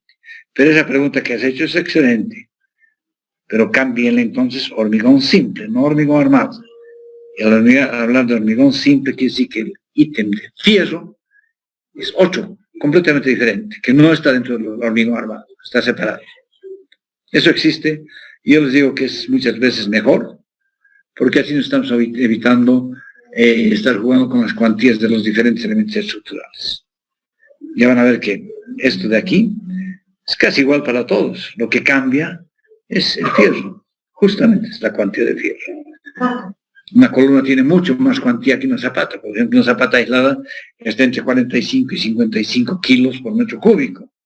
En cambio, una viga está entre 150 y 220 kilos por metro cúbico. Estoy hablando de una viga no peratada, una viga plana, perdida en la losa. Entonces, ¿qué me está cambiando? Es justamente la cuantía de acero. Cuando digamos esto, les voy a explicar detenidamente. Permítanme avanzar con eso de aquí. Aquí yo pongo la cantidad total de metros cúbicos de columnas del edificio. De tal forma que cuando yo saque su precio unitario, yo multiplico este precio unitario por esta cantidad y voy a saber exactamente cuánto me cuesta todas las columnas del edificio, todas. Para eso estoy colocando el total, la cantidad de metros cúbicos que significan solamente columnas. Yo estoy calculando un metro cúbico y había tenido 1456.35 metros cúbicos. Eso me interesa después. En este momento me interesa calcular cuánto cuesta un metro cúbico. ¿Está claro? Por eso es que aquí pongo qué unidad. Esta es la unidad de medida y la unidad de pago. yo no podría colocar aquí unidad metro lineal. ¿Cómo cubican un metro lineal de columnas de hormigón armadas? ¿Cómo? No voy a calcular en litros. ¿No es verdad? Entonces, esta unidad tiene que estar directamente relacionada con el ítem, en qué unidad se va a medir, en qué unidad se va a pagar y en qué unidad nos van a analizar. Y por último, tenemos que colocar aquí en qué moneda estamos haciendo este precio unitario. ¿En qué moneda? Por ejemplo, yo les recomiendo a todos ustedes que hagan un precio en bolivianos. ¿Por qué? Porque es más fácil. Cuando ustedes vayan al transportista y le digan cuánto cuesta el cubo de arena, no les van a decir pues $73. Les va a decir que cuesta 130 bolivianos. Cuando vayan a pagar a la mano de obra y paguen el jornal del albañil 164 bolivianos, no les va a decir a ustedes cuesta $13.12 el jornal. Entonces yo les recomiendo que hagan el análisis de precio unitario. Estamos en Bolivia, hagan la moneda corriente, en bolivianos. Y después el resultado final lo pueden transformar a la moneda que quieran, a rublos, a euros, a dólares, a reales, a lo que quieran. Pero el resultado final. Pero el análisis de precio unitario, háganlo en bolivianos. Pero estoy aclarando aquí que mi análisis está en bolivianos, no en dólares. Aunque el presupuesto esté en dólares. Eso vamos a llegar después. Bien. Aquí yo coloco el listado de todos los materiales que van a entrar en 1 metro cúbico de columnas de hormigón armado. En 1 metro cúbico. Estos son todos los materiales y esta es la cantidad que van a entrar con sus respectivas unidades. Entonces, como digamos, esta es una columna H25, que quiere decir 250 kilopons por centímetro cuadrado. Entonces, ¿qué cantidad de cemento yo necesito para esas resistencias cilíndricas para 1 metro cúbico? Necesito 370 kilos. ¿Y cuánto me cuesta el kilo? Me cuesta 1 boliviano. ¿Por qué? Porque yo no estoy comprando por bolsa, estoy calculando por kilogramo. Entonces, una bolsa de 50 kilogramos, de 50 kilos, me cuesta 50 bolivianos. Entonces, yo divido los 50 entre los 50, quiere decir que el kilo me cuesta 1 boliviano. Siempre fíjense en qué unidad están sacando su precio. En kilos. No por bolsa. Una bolsa tiene 50 kilos. Pero la bolsa de 50 kilos cuesta 50 bolivianos. Entonces, dividido en 50 me da 1 boliviano el kilo. Entonces, multiplico los 370 cantidad de cemento por kilo, por su precio unitario, y tengo lo que me va a costar todo el cemento para 1 metro cúbico de columna. Si alguien tiene alguna pregunta, hágala. ¿Quién es? ¿Cuánto fue el tiempo? Bien, paso al siguiente, la arena. Sí. Dije una consulta, esa parte de la, digamos, del total, ¿no ve? Y va a salir el material total que vamos a gastar, ¿no ve? En todo, digamos, todas las columnas, ¿no ve? No, de 1 metro cúbico estamos calculando. 1 metro cúbico de materiales me cuesta 1.757.30 bolivianos. 1 metro cúbico. 1. Después ya por eso. La cantidad. ¿Cómo? Claro, pero después cuando le multiplicamos por la cantidad, ya vamos a tener el precio total, ¿no ve? Pero ese sería siempre, ese precio que tendríamos sería siempre y cuando haya supervisión, digamos, ¿no ve, Inge? ¿Por qué? ¿Por qué? ¿Estás pensando en engañar? O sea, en vez de meter, te dicen hormigón H25, y si no tienes supervisión, en vez de colocar 370 kilos, vas a colocar 100 kilos. Eso se llama vicio oculto. Yo no estoy enseñando a engañar a la gente, le estoy enseñando a construir como se debe hacer. Yo, para un hormigón H25, yo necesito 370 kilos, haya supervisión o no haya supervisión. Yo no puedo meter aquí 200 kilos y ganar plata por abajo. ¿Por qué creen que se caen las estructuras? Justamente por los vicios ocultos, porque han metido menor cantidad de cemento, el fierro estaba diseñado con fierro de 16, la metió con fierro de 12. Ahí están las fallas de las estructuras. porque no se está haciendo a conciencia como se debe hacer. Pero ustedes están en la universidad, están aprendiendo a hacer las cosas bien, no engañando al cliente. Es que en ese caso, digamos, si por ahí, digamos, no hubiese supervisión y sería, digamos, entraría menos, faltaría, digamos, material que hemos comprado, digamos, ¿no? Porque ya está multiplicado por la cantidad, ¿no ve? Supuestamente con esa cantidad haríamos la cantidad de columnas, ¿no ve? Sí, es que aquí que tu rendimiento está mal. Este rendimiento yo se lo estoy dando, pero no quiere decir que esta es ley. Este rendimiento depende de cada uno de ustedes. Del estudio que han hecho de mezclas. Yo en el estudio de mezclas sé que tengo que utilizar 370 kilos. Si tú me dices, no, yo llego a los 250 kilogramos por centímetro cuadrado solamente con 330 kilos, bueno, coloca 330. Pero garantízame que en tu probeta cilíndrica, cuando se haga la rotura de probetas, vas a llegar a los 250 kilogramos por centímetro cuadrado. Si estás haciendo más bajo, te demuestro que no tengo por qué pagarte esto.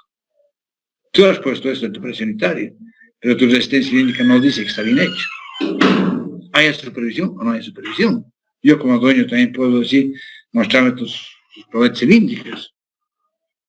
Y no es pues una ciencia aparte, ni es solamente ingeniería, decir la probeta se ha roto a 210 kilogramos por centímetro cuadrado y de repente se ha roto a 150.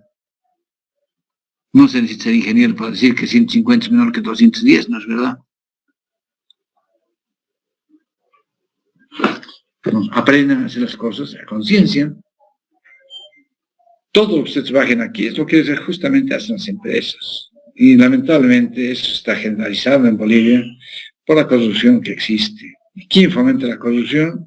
Las grandes agencias internacionales de financiamiento. Cuando se saca un préstamo del BID, del Banco Interamericano de Desarrollo, del Banco Mundial, de la CAF, ellos recomiendan y dicen, adjudíquense las obras al precio más bajo. ¿Quién garantiza entonces calidad de obra si me están exigiendo precio más bajo? Yo haría lo que tú dices.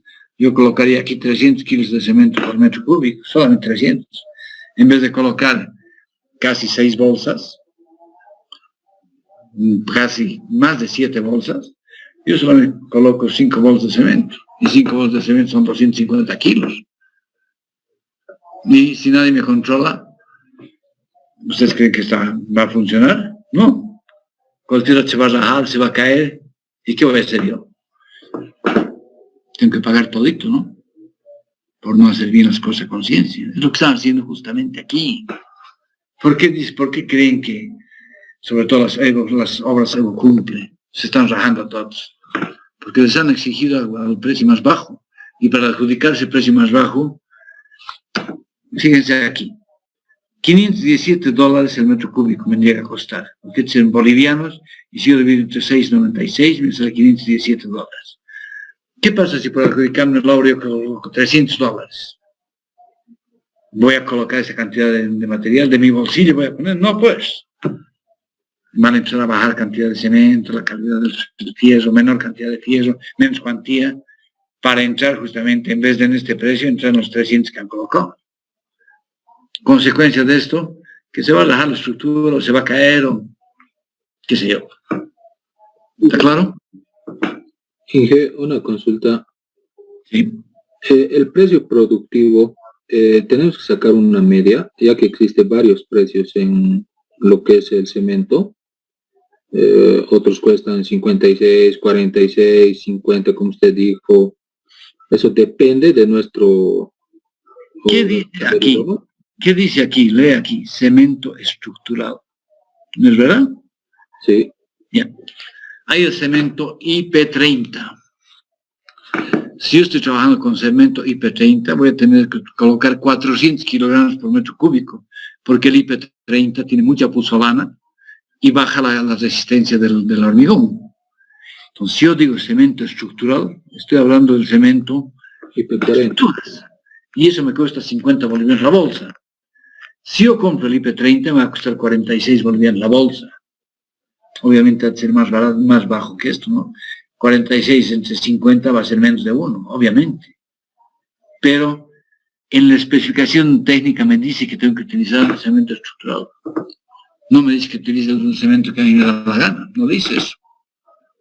Dice, para tener una resistencia cilíndrica de 250 kilopascales por centímetro cuadrado, utilizar cemento estructural, o utilizar IP40, o utilizar IP30, o utilizar I30. Para eso la especificación técnica te está diciendo con qué cemento. Y ustedes, aunque diga la especificación técnica, tienen que hacer su cálculo mismo y garantizar que con esta cantidad de cemento han de llegar a la resistencia especificada en el cálculo estructural. En los planos dice cuál es la resistencia cilíndrica del cálculo estructural. Entonces, aunque diga aquí 200, ustedes hagan sus cálculos o hagan pruebas, y si no llegan a los 250 o 210, corrijan su dosificación. No es letra muerta. En cualquier contrato dice, la empresa constructora será responsable de verificar los cálculos estructurales, las dimensiones. ¿Qué están haciendo con eso? Que tiene que revisar todo. No es agarrar y decir, debe estar bien. Así nomás haré. Lo meteremos nomás. No es así. ¿Está claro? Sí, gracias. Ok. Bien. Además del cemento, yo necesito arena lavada, pero arena con un modo de finura mayor a 2.54, que quiere decir que no tengo limos. Y en mi dosificación me ha salido que por cada metro cúbico de columna yo necesito 0.5 metros cúbicos de arena. Y necesito grava, y necesito 0.8 metros cúbicos de grava. Entonces, si yo sumo estos dos, estoy llegando a 1.3. Estoy queriendo avivar, ¿no? Estoy tomando el pelo al dueño y estoy cobrando más de lo que voy a utilizar. Esto fue una discusión, una tesis, les digo. Pero no había sido así. ¿Por qué? Les voy a dar un ejemplo. ¿Por qué la suma de esto, 0.50 más 0.80, es 1.3 metros cúbicos? Cuando yo estoy calculando solamente un metro cúbico. Uno. ¿Por qué estoy colocando 1.3? Les voy a explicar por qué. Cuando yo tengo un metro cúbico,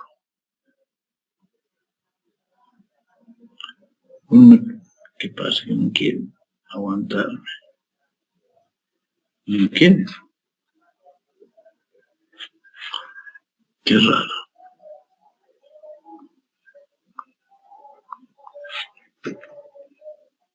No entiendo por qué no quiere dibujarme.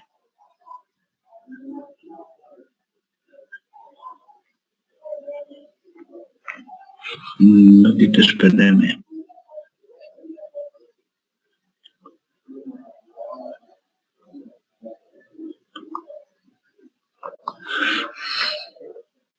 ¿Alguien sabe por qué no me permite dibujar? Nunca me ha pasado esto. Pero ahora no me deja dibujar.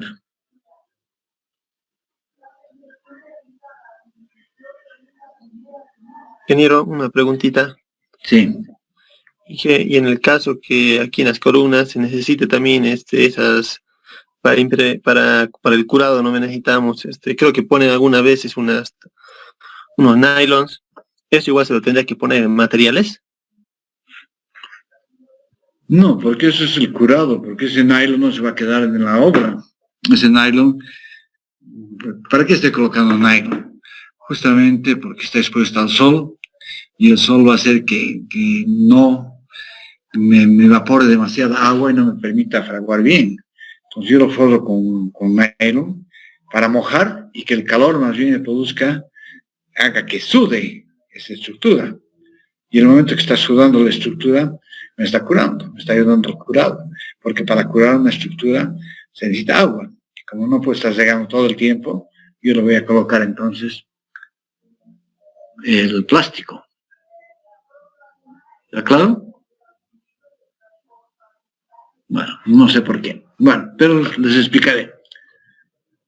Por alguna razón no quiere ahora responderme estos documentos. No sé, no entiendo. No sé, ok. ¿Qué pasa? Yo tengo un recipiente de 1 metro cúbico de piedra. Y tengo otro recipiente de 1 metro cúbico de agua. Y aquí tengo otro recipiente de 2 metros cúbicos. quiere decir que 1 más 1 es 2. Yo agarro este de que es piedra y lo meto aquí y está cubriendo justamente 1 metro cúbico. Pero cuando yo meto el agua, ¿llegará hasta a rebalsar esto? No, porque el agua va a ocupar el vacío que queda entre piedra y piedra primero, y después recién va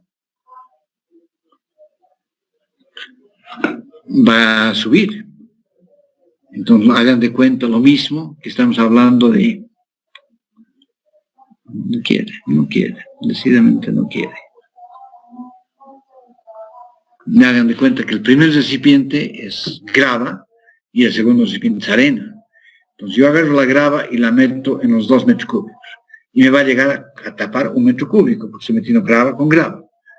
Pero el rato que yo meta la arena encima y la zarandee, la mueva, la arena va a empezar a entrarse entre las gravas y va a tapar todos los vacíos.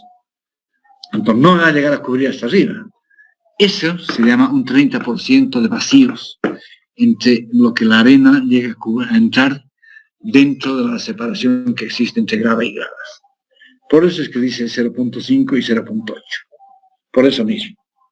No es un lucro oculto, sino que si yo coloco 0.5 y 0.5, por ejemplo, y hago eso, no voy a llegar a tener 1 metro cúbico. No, me va a faltar. Justamente porque la arena primero va a ocupar los espacios que existen entre grava y grava. Si yo compro, por ejemplo, 0.5 metros cúbicos de grava y 0.5 metros cúbicos de arena, le pongo cemento, le pongo agua, no va a ser 1 metro cúbico, va a ser mucho más bajo. Porque existe un porcentaje de vacíos entre la grava y la arena. ¿Alguna pregunta? ¿Alguien sabe por qué no puedo yo marcar? Primera vez que me pasa esto. Inge, debería abrirlo el documento tal vez. Ahorita lo está viendo nomás desde el Classroom. Debería abrirlo el PDF. A ver, vamos a hacer la prueba.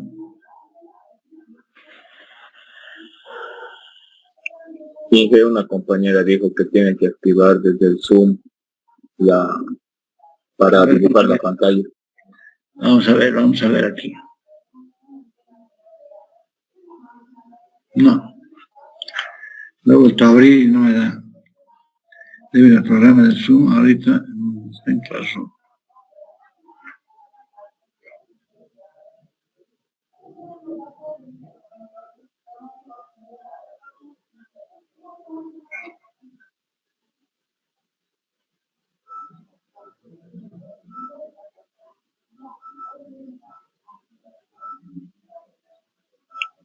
Inge, ahí en esa pestaña de donde estaba mostrando, dice...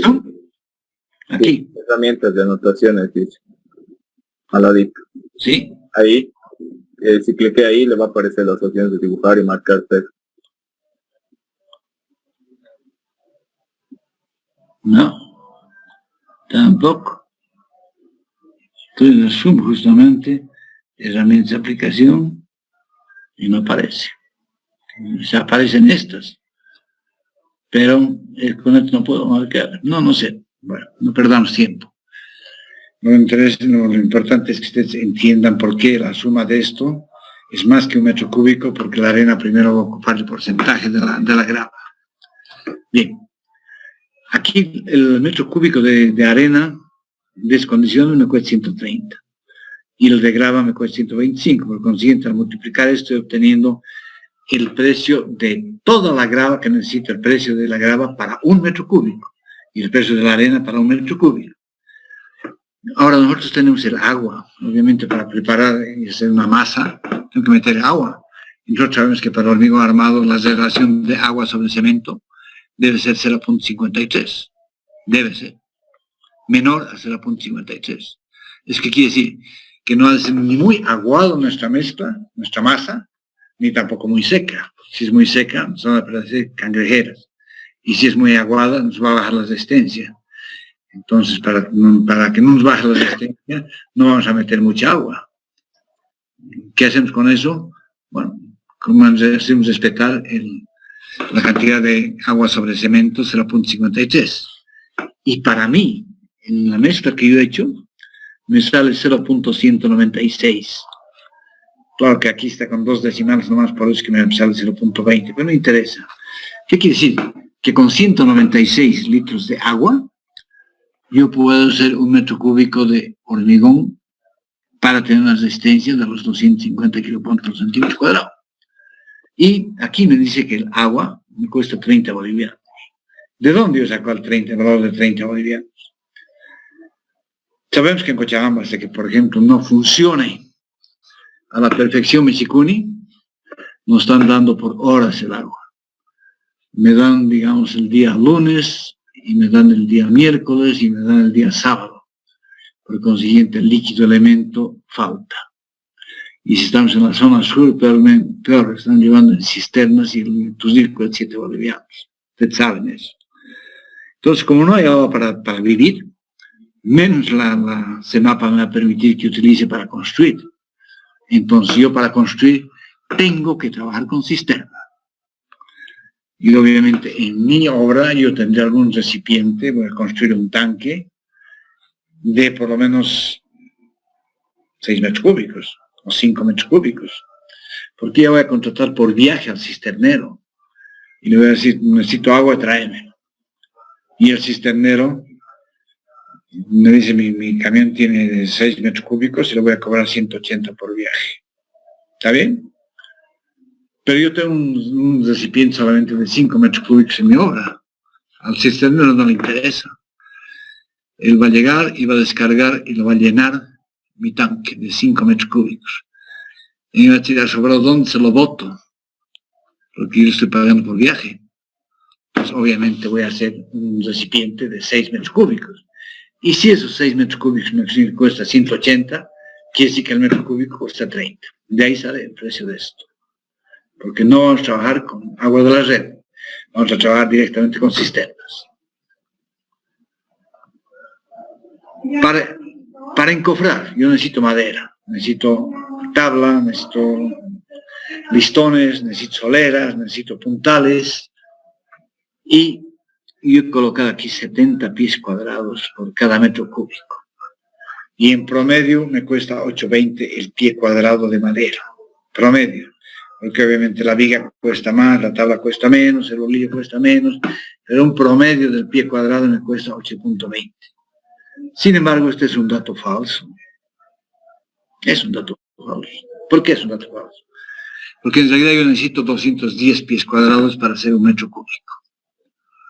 Pero esa madera no la voy a botar. Voy a desencofrar y la voy a utilizar por lo menos 3 veces. Eso depende cómo cuide yo mi madera. Si desencofro y la dejo botada al sol, se va a torcer. Obviamente esa madera no me sirve para nada. Tendré que comprar madera nueva. Pero es una negligencia mía, por no cuidar mi madera. Debería apilarla a la sombra, ponerle peso para que no se me tuerza. Además que debería pintarla con aceite sucio, para que no chupe la humedad y se mantenga recta. Entonces yo estoy haciendo por lo menos 3 usos de la madera, que eso es lo normal. Por lo menos 3. Eso depende de cómo yo cuide mi madera. Entonces yo multiplico los 70 pies cuadrados para 1 metro cúbico, multiplico por su precio unitario del pie cuadrado y tengo lo que me cuesta la madera para 1 metro cúbico. El fierro, este fierro está en función de la cuantía. Por ejemplo, si yo saco que sumo toditas las posiciones de los fierros y me sale 1000 kilos. 1000 kilos y después saco qué volumen de hormigón voy a vaciar. Y me salen 10 metros cúbicos. Entonces yo divido los 1000 entre 10, quiere decir que mi cuantía es 100 kilogramos por metro cúbico. Esa es la cuantía. Por eso lo que les decía, que esto varía de acuerdo al elemento estructural. Pero, en realidad no son 90 kilos, son 82 kilos.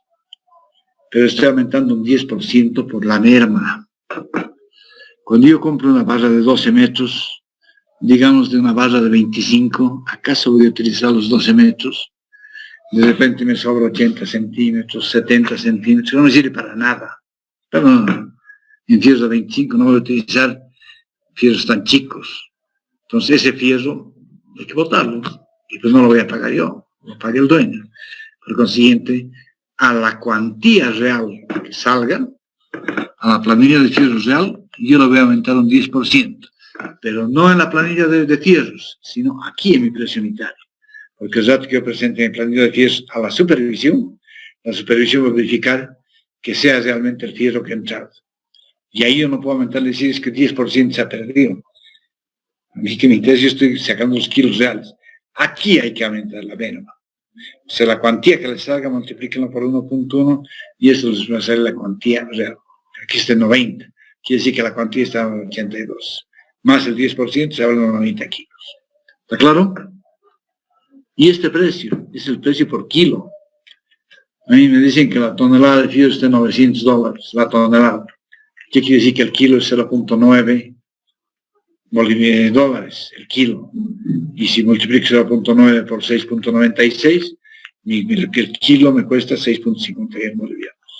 Fíjense que estoy trabajando todo en bolivianos. Si existe madera, tengo clavo. Si existe fierro, tengo alambre. Y esto va parejo. Tanto el precio como la cantidad. Para 1 metro cúbico de hormigón yo necesito 2 kilos de clavo y 2 kilos de alambre. Y el precio es siempre el mismo. Ahora obviamente que esto entra dentro de la economía de escala. Si yo compro 1 kilo, una bolsita, no es lo mismo que comprar un quintal de clavo o un rollo de alambre. Obviamente este precio se va a bajar, pero cuanto más yo compre, el ferretero va a bajar precio también. Y por último tenemos las galletas. ¿Qué quiere decir las galletas? Cuando nosotros hacemos el cálculo de las galletas, cuando hacemos el cálculo estructural, no trabajamos con la altura total, trabajamos con la altura útil. ¿Qué quiere decir? Que es la altura total menos el recubrimiento. Entonces, ese recubrimiento hay que respetarlo.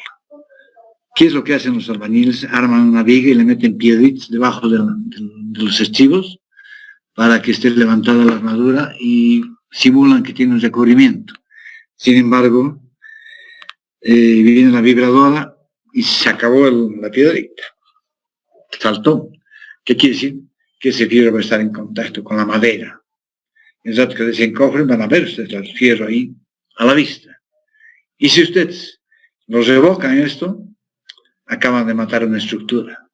Porque el yeso se come al fierro, literalmente. Ustedes agarran una vara de acero, el diámetro que quieran, y fórrenlo con yeso. Y a los 6 meses rompan eso y muéstrenme dónde está el fierro. Van a encontrar un conducto, un hueco, oxidado, pero chao fierro. Eso pasa con el fierro, justamente. Entonces, si no hemos respetado, no hemos logrado colocar al medio la armadura en columnas o en vigas, como está estipulado en planos, el rato que coloquen yeso sobre eso, el yeso se va a comer el fierro. Entonces ya no hay que aguante la tracción del hormigón. ¿Alguna pregunta? Bien, buenas. Sí. Hay veces en que en las estructuras de hormigón armado, las que intervengan el hormigón, no se toma en cuenta el agua en los materiales y van en las instalaciones de faena, si mal no recuerdo. Está mal calculado. Está mal calculado. ¿Qué pasa si yo te digo, ya no voy a tomar en cuenta la madera, pero voy a hacer columnas? Entonces, como no he tomado en cuenta, el dueño no va a ser bonito. Decirme, ¿sabes qué? No has tomado en cuenta madera, te aumentaré tu precio unitario. No. El dueño te va a decir a vos, ¿dónde están mis columnas? Yo estoy pagando el precio que usted me ha presentado. Entonces, como yo necesito madera, de mi bolsillo, por haberme olvidado, tengo que poner de mi bolsillo.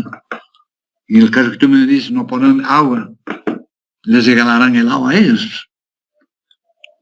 Pero ese precio del agua o la cantidad de agua están incluidos en los gastos de la instalación de faenas, o sea, como le decía, donde se tiene el costo de la energía eléctrica, los baños y cosas así. No sé si me dejo entender. No. Aquí, si se fijan más abajo, dice electricidad, lo estoy marcando. Entonces, ¿por qué voy a mezclar yo instalación de faenas con el hormigón armado? Yo estoy calculando un metro cúbico de hormigón armado.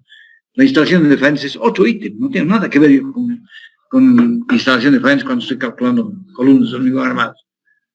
Aquí voy a poner lo que necesito y lo que entra para un metro cúbico de hormigón armado.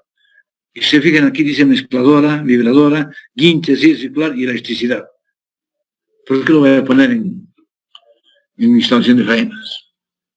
Ese es otro ítem, totalmente diferente. Yo les voy a explicar, cuando lleguemos al ítem de instalación de faenas, les voy a explicar cómo se calcula. Pero ahorita estamos haciendo el cálculo de hormigón armado. Entonces no mezclemos. Ingeniero. Sí. Buenas noches, ingeniero. Una pregunta, ingeniero. Cuando hacemos el ítem, digamos, con cierta cantidad de presupuesto nos hemos adjudicado la obra, pero hay en ocasiones que los materiales llegan a disparar sus precios, ingeniero. ¿En eso cómo se puede llegar a controlar, ingeniero? ¿Cómo se haría? Esa es una pregunta para magos directamente. Yo les voy a contar una experiencia, que creo que tenemos tiempo, que me ha pasado justamente cuando estaba construyendo la Universidad Católica. Creo que les he contado, pero no perdemos nada con volverse a contar. Cuando nos adjudicamos la Universidad Católica para construirlas, ya pusimos el precio de lo que costaba, y costaba $836 la tonelada. Eso guárdense en su mente, $836 la tonelada, y con eso hicimos el precio unitario. Cuando nos adjudicamos y me dieron el anticipo, que tenía la plata en el banco, fui a negociar con Campero a cómo me iba a vender la tonelada de fierro. Y él, como es un amigo, porque hace muchos años que yo ya he construido, y soy cliente de él, me dijo: ingeniero, voy a dar un consejo, cómprense todo el fierro que pueda, todo. ¿Por qué? Porque va a disparar el precio. Te va a disparar. ¿Y por qué? Porque los chinos están construyendo las 7 represas, que se llaman 17 represas que se llaman, y de aquí el año 2050 el agua no ha de haber en el mundo. Y como no va a haber agua en el mundo, el único país que va a tener agua va a ser la China, y va a vender al precio que le da la gana. Y es verdad, averigüen ustedes, entra en internet, y la China ha hecho justamente una represa con 17 represas, un estanque inmenso de agua. Entonces, obviamente, todo el fierro del mundo se da ahí a la China. Como los brasileños, que son los que mandan el ArcelorMittal, no podían dejar de desabastecer a Bolivia, dijeron: ok, les vamos a vender también a Bolivia un cupo, pero el precio va a subir. Ya no podemos darles el mismo precio porque a nosotros nos interesa más por la cantidad de mandar toda la China. La economía de escala, lo mismo que les he dicho a ustedes.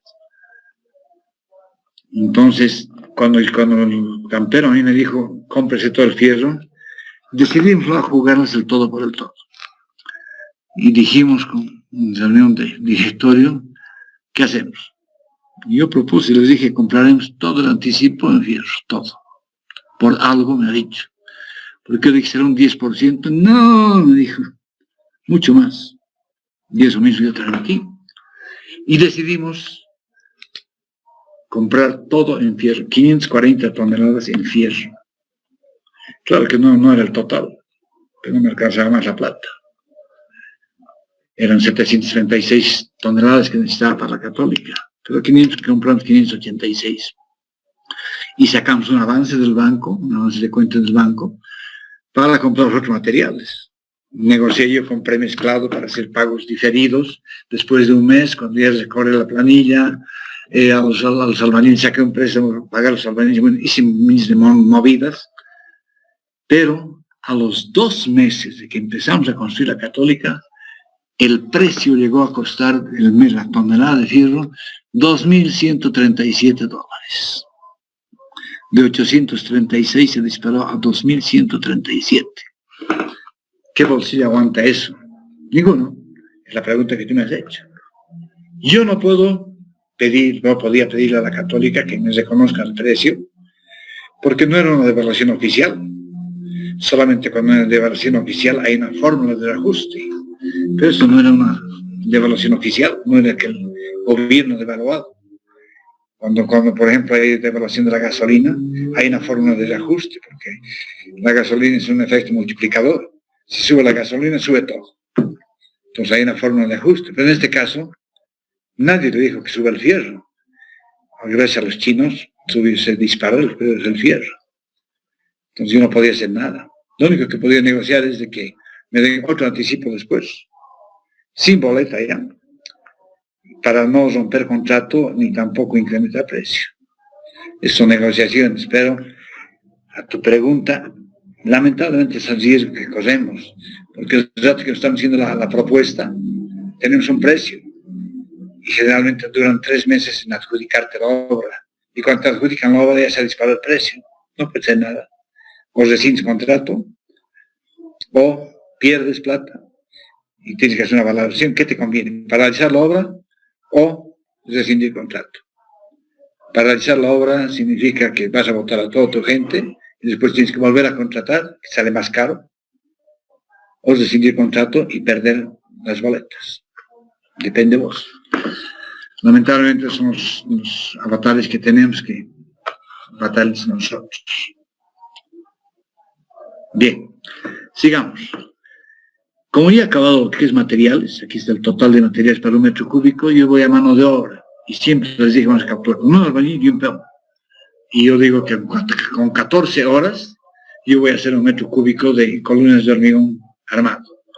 Y este 20.50 es que el albañil gana 164 bolivianos dividido entre 8, son 20.50. Y el peón gana 120 dividido entre 8, son 15 bolivianos. Por consiguiente, tengo el subtotal de la mano de obra. Aquí el total, aquí es subtotal porque tengo que hacer incidir las cargas sociales y el IVA. Y las cargas sociales están entre el 55 y el 71.18%. Por si acaso eso lo tienen anotado aquí arriba. Aquí está. Las cargas sociales mayor al 55, menor al 71.18. Y el IVA es siempre 14.94. Es un impuesto que me están reconociendo por no tener la factura del contratista. Entonces yo hago incidir esto y digo que voy a trabajar con menor 55% del subtotal de la mano de obra. En cambio el IVA, el impuesto al valor agregado de la factura que no tengo, es el 14.94 de la suma del subtotal más las cargas sociales, que esos son 816. Saco ese porcentaje y recién tengo el precio total, el costo total de la mano de obra. Costos, ahorita hablo de costo. Y he sacado materiales y he sacado mano de obra, me falta un rubro que se llama maquinaria y equipo. Y si aquí es lo que les decía, mezcladora, ¿será que la mezcladora necesita 1.6 horas para hacer 1 metro cúbico? ¿Será que el guinche necesita 0.9 horas para hacer 1 metro cúbico? Estamos con será, estamos adivinando. Entonces yo prefiero trabajar con porcentaje y decir, maquinaria y equipo, 10% de la mano de obra. Si ustedes suman esto, va a ser lo mismo que el 10% de esto. 93.38 el 10%, y la suma de esto estamos por ahí. Por consiguiente, no tengo ningún problema en trabajar con porcentaje y no estar especulando con desrendimientos. Pero aparte yo tengo herramientas. Porque les dije, si hay mano de obra siempre hay herramientas. Y esta herramienta puede variar entre el 3 y el 5%, el 8%. Depende de cada uno. Bien, como ya tengo todos los costos directos, lo cuantifico. Aquí dice costo directo, que es el A más el B más el C. Y eso me sale 2.836 y recién voy a aplicar los costos indirectos. Y digo que los gastos generales están entre el 5 y el 15%, dependiendo de la obra. Yo trabajo con el 12, ¿ok? 12% del costo directo. Tengo un precio. Y la utilidad, que es el otro costo indirecto, que es un porcentaje también, pero es del costo directo más los gastos generales. Por eso es que aquí decimos el 10% de la suma de este más este. ¿Qué es esto? Y aquí es recién cambio a precio. Cuando he metido utilidad, cambio a precio. Y el precio del ítem es la suma del costo directo, más los gastos generales y más la utilidad. Y este es mi costo, mi precio, y el precio del ítem.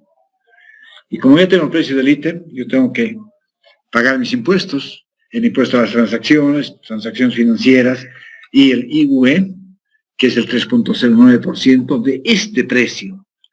Y cuando yo sumo este más este, tengo el precio de aplicación de la viga de hormigón armado.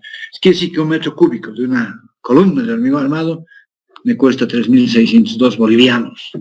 Si quiero tener en dólares, divido esto entre 6.96 y lo tengo en dólares. Así es como se hace el análisis de precio unitario, donde estos valores que yo estoy haciendo, este 12, este 10, este 55, no puedo cambiar de ítem a ítem. Se llama estructura de costos. Si en el primer ítem yo coloqué aquí 3% de gastos generales, toditos mis ítems van a ser con 3% de gastos generales. Si me equivoqué, me equivoqué. ¿Está claro?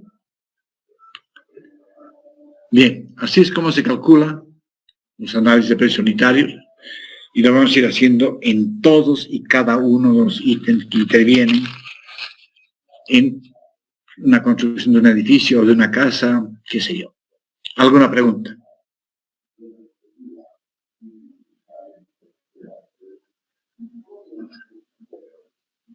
¿Está claro todo?